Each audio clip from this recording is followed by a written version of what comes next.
So today in class we discussed fill and stroke. Fill is the inside color of any closed shape or path in this program. And the stroke is the thin line or the border color of an object. You have the option to change both.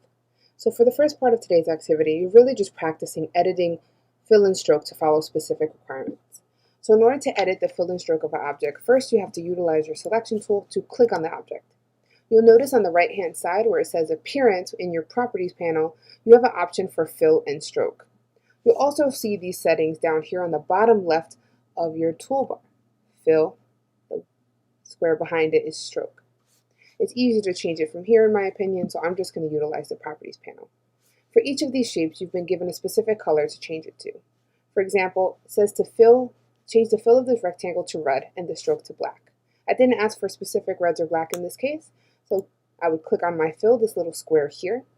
When it comes to changing your fill, you are given two sets of options.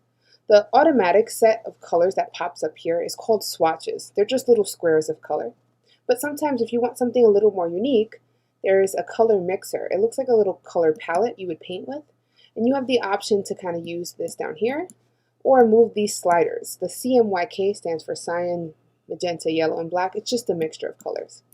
Okay, so for this one, I'm going to make sure I set it to red. Then I'm going to click on the stroke, the little square next to the stroke, and set that to black. And it's as simple as that. Now, sometimes you actually don't want a stroke on a shape. So for some of the examples on the bottom, I want you to click on the shape, click on the stroke, and change the color to none. Think about none as if it was the color of nothing, clear. Sometimes you don't want a stroke, so you can set it to none. None is denoted by a square with a red dash going through it. That means there's no stroke at all in this. You can have no stroke or no fill depending your shape. Once you're done with those shapes, you're going to end up matching some colors based on the examples provided. Now, I got all of the colors from the swatches, so they're not unique colors, but if you want to make them a little more specific, you can also select a shape and use the eyedropper tool to steal a color directly. The eyedropper tool just steals color from other shapes, and it might be a really useful tool here.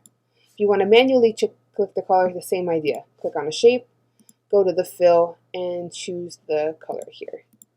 And repeat that until you are done, and then you can pause for part 2.